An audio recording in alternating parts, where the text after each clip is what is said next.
गीता 18 के श्लोक नंबर 62 में भगवान स्वयं कह रहे हैं कि अर्जुन उस परमेश्वर की शरण में जा जिसकी कृपा से परम शांति व शाश्वत स्थान अर्थात सतलोक को प्राप्त होगा।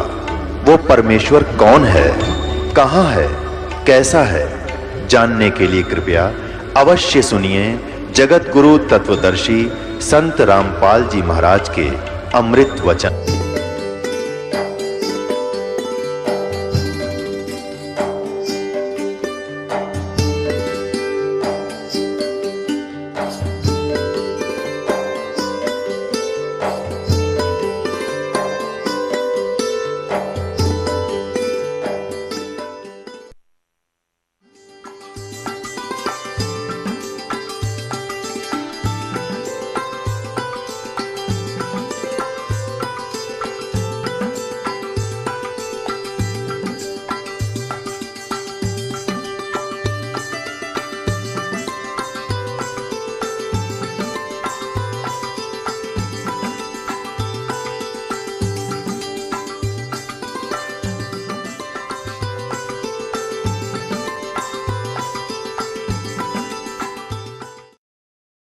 ओम किसका मंत्र है?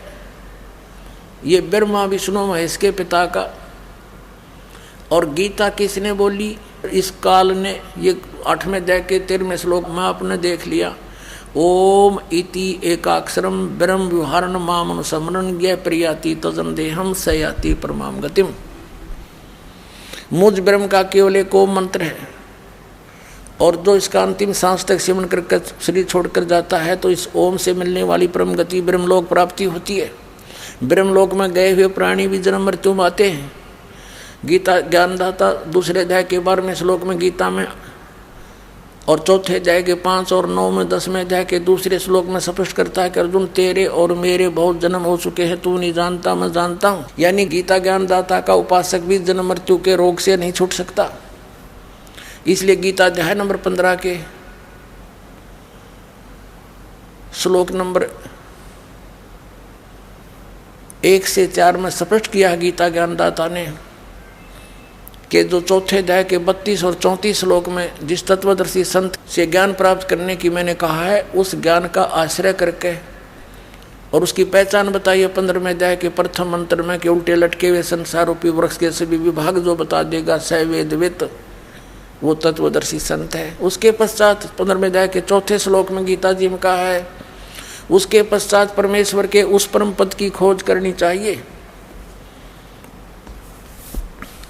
ये देखिएगा गीता फिर दिखाते थोड़ा सा।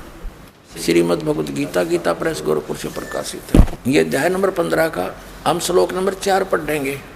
इसमें बताया कि जब तत्वदर्शी संत मिल जावे तो उस सुविरुद्ध मूलम अति दृढ़ मूल वाले यानी पूर्ण परमात्मा की जानकारी रूपी संसार रूपी वृक्ष को दृढ़ असंग शस्त्रे तत्व ज्ञान रूपी शस्त्र द्वारा काट कर अर्थात उस ज्ञान को समझ कर उसके पश्चात, ये 4था श्लोक है 15वें अध्याय का, ये 4था, उसके पश्चात उस परम पदरू परमेश्वर को भली भांति खोजना चाहिए जिसमें गए हुए पुरुष फिर लौटकर संसार में नहीं आते, और जिस परमेश्वर से यानी गीता ज्ञानदाता से कोई अन्य है यो पुरातन संसार रूपी वृक्ष की प्रवृत्ति विस्तार को प्राप्त हुई है, यानी जिसने सारे ब्रह्मांडों की रचना की है, जो सबका उत्पत्ति करता है, उसकी शरण में जाने के लिए उसकी भक्ति के लिए गीता ज्ञानदाता कह रहा अपने से अन्य समर्थ भगवान की उसी आदि पुरुष नारायण के मैं शरण हूँ, इस प्रकार दृढ़ निश्चय करके उस परमेश्वर का मनन और निधि ध्यान करना चाहिए। अब स्पष्ट कर दिया कि उस परमात्मा की भक्ति कर, उसकी भक्ति से फिर वो परम पद प्राप्त होगा, वो स्थान सतलोक जहाँ जाने के बाद कभी लौटकर संसार में नहीं आते, फिर जन्म मृत्यु नहीं होती।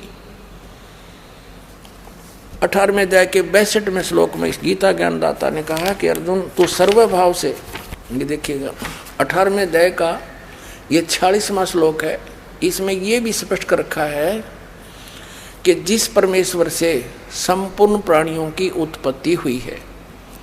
अब स्पष्ट हो गया कि परमात्मा ने सब जीवों की भी उत्पत्ति की है, और जिससे समस्त जगत व्याप्त है उस परमेश्वर की अपनी स्वाभाविक कर्मों द्वारा, यानी जो जैसा कर्म करता उसको कर्म करते करते पूजा करके मनुष्य परम सिद्धि को प्राप्त हो जाता है।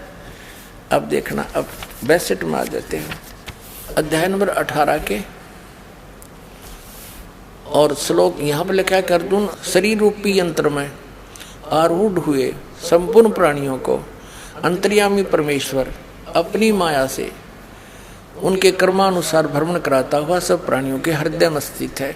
यानी गीता ज्ञान दाता से कोई अन्य है ये भगवान। फिर इसलिए कहा है 62 में कि हे भारत, सब प्रकार से उस परमेश्वर की शरण में जा, उस परमात्मा की कृपा से ही तू परम शांति को और सनातन परम धाम को प्राप्त होगा। अब इससे क्या सिद्ध हो गया कि गीता ज्ञान दाता कहता है उस परम अक्षर ब्रह्म की शरण में जा, जिसकी कृपा से तो परम शांति को और सनातन परम धाम को प्राप्त होगा। गीता अध्याय नंबर 8 के श्लोक नंबर 5 और 7 में गीता ज्ञानदाता कहता है, मेरी शरण में रहना है तो मेरा एक ओम अक्षर है, इसका जाप कर। पर युद्ध भी करना पड़ेगा, और जहाँ युद्ध वहाँ शांति नहीं।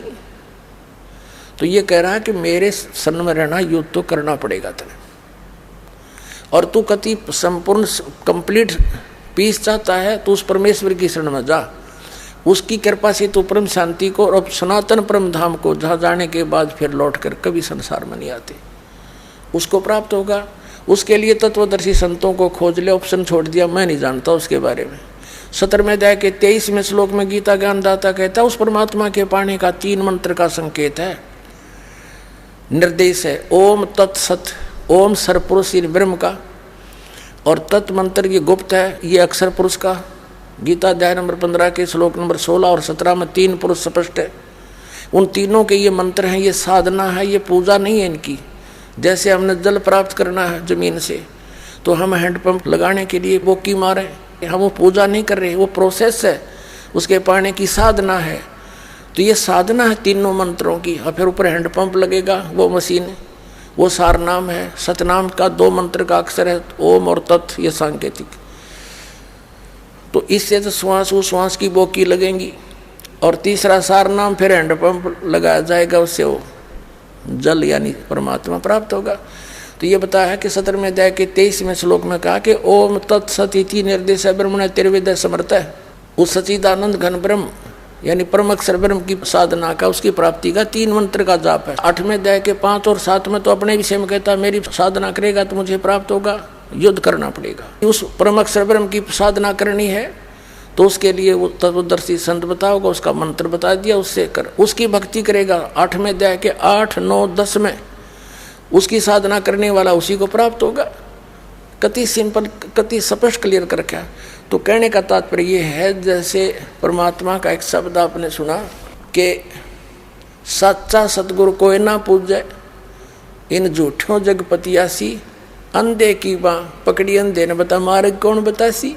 Writer of the Veda and Purana Vyas ji Narad ji से पूछ रहे हैं। नारद जी बता रहा है कि मेरे पिताजी का एक बार विष्णु जी का संवाद हुआ, ब्रह्मा जी विष्णु जी को सर्वेश्वर महेश्वर बता रहे हैं, और विष्णु जी कह रहे हैं मैं दुर्गा से ऊपर कोई भगवान ना जानता अपने नॉलेज में, मैं तो उसी की ध्यान पूजा करता हूँ। दुर्गा कह रही है हिमालय राजा को कि तू केवल वो ब्रह्म की पूजा कर, सब बातें छोड़ दे, उसका एक ओम मंत्र है। और ब्रह्म कह रहा है उस परम अक्षर ब्रह्म की साधना कर, उसके लिए तत्वदर्शी संत की खोज कर, तब तेरा पूर्ण मोक्ष होगा, नहीं तो तेरी भी जन्म मृत्यु मेरी भी जन्म मृत्यु। जग सारा रो गया रे जिन सतगुरु वेद न जान्या, जग सारा रो गया रे। ये ब्रह्मा विष्णु महेश की जन्म मृत्यु के अंदर देखो। इसी श्रीमद देवी भागवत के 123 पृष्ठ पर आपको दिखाते हैं। ये वही श्रीमद देवी भागवत गीता प्रेस गोरखपुर से प्रकाशित है, संपादक हनुमान प्रसाद पोदार चिमलाल गोस्वामी। इसके 123 पृष्ठ पे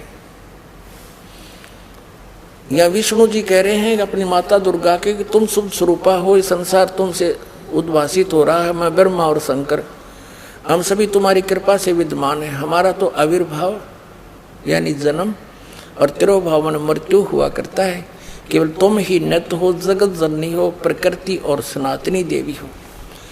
भगवान शंकर बोले देवी यदि महाभाग विष्णु तुम्हीं से प्रकट हुए हैं तो उनके बाद उत्पन्न होने वाले ब्रह्मा भी तुम्हारे बालक हुए, फिर मैं तमोगुणी लीला करने वाला शंकर क्या तुम्हारी संतान नहीं हुआ?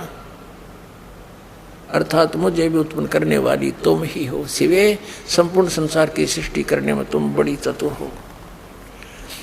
इस संसार की सृष्टि, स्थिति और संहार में तुम्हारे गुण सदा समर्थ हैं। उन्हीं तीनों गुणों से उत्पन्न हम ब्रह्मा विष्णु एवं शंकर, रजगुण ब्रह्मा, सतगुण विष्णु, तम गुण शिव जी समझो, नियमानुसार कार्य में तत्पर रहते हैं। अब ये भी स्पष्ट हो गया कि ब्रह्मा विष्णु महेश भी नाशवान, तीनों की जन्म मृत्यु होती है। दुर्गा इनकी माता है और पिता दास ने बताया दिया युग काल है। शिव पुराण में बाकी कभी डिटेल से फिर बताएंगे समय आने पर, क्यों तो लंबा चैप्टर है, सिलेबस बहुत लंबा चौड़ा है, आजीवन पढ़ते रहेंगे, गुण गाएंगे, मालिक पाएंगे। अब थोड़ा सा और दिखा दूं, इन सतयुग के ऋषि में ऋषियों को क्या ज्ञान था देखना। ये वही श्रीमद् देवी भागवत गीता प्रेस गोरखपुर से प्रकाशित है।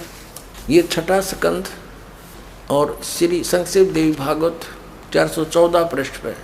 जन्मेजय ने पूछा, महाभाग किस युग में कैसा धर्म का स्वरूप है, इस संपूर्ण विषय को विशेष रूप से बताने की कृपा कीजिए। व्यास जी बोले, राजन यह निश्चय है कि कलयुग में ब्राह्मण वेद के पूर्ण विद्वान थे। उनके द्वारा निरंतर भगवती जगदम्बा की आराधना होती थी। भगवती का दर्शन करने के लिए उनका मन सदा ललायित रहता था। प्रत्येक गांव में शक्ति मंदिर का उद्घाटन हो, यानी दुर्गा का मंदिर बने, इस विषय की उनके मन में बड़ी उत्सुकता थी। अब देखो व्यास जी ज्ञान दे रहा है, व्यास बता रहा है कि सतयुग के ब्राह्मण वेद के पूर्ण विद्वान थे और दुर्गा की पूजा करा करते, उसको देखना चाहते थे।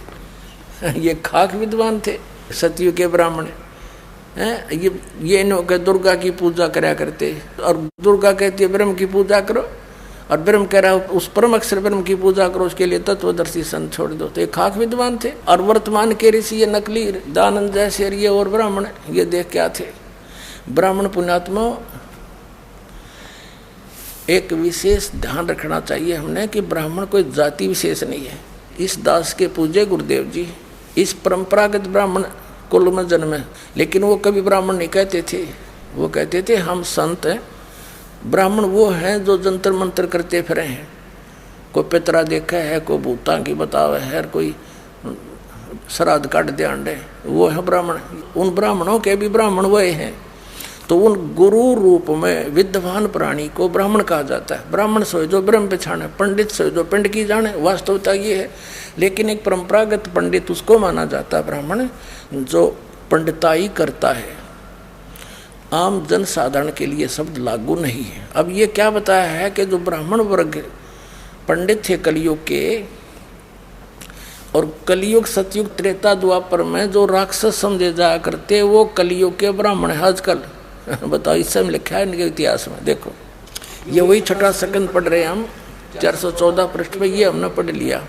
सतयुग के ब्राह्मण वेद के पूर्ण विद्वान थे और दुर्गा की पूजा करते थे, खाक विद्वान थे ये। अब ये बताया है कि धर्म की ये स्थिति त्रेता में रही, परंतु कुछ ह्रास हो गया था। सतयुग की जो स्थिति थी वो द्वापर में विशेष रूप से कम हो गई। राजन, उन प्राचीन युगों में जो राक्षस समझे जाते थे वे कली में ब्राह्मण माने जाते हैं, कलयुग में। क्योंकि अब के ब्राह्मण प्राय पाखंड करने में तत्पर रहते हैं, दूसरों को ठगना, झूठ बोलना और वैदिक धर्म कर्म से अलग रहना कलयुग ब्राह्मणों का स्वाभाविक गुण बन गया। अब ये हो गया क्लियर। परमात्मा की यह वाणी, साचा सतगुरु कोई न पूजे, झूठों जगपति आसी। अंधे की बाँ गई अंधे नहीं, मार्ग कौन बतासी। जग सारा रो गया रे।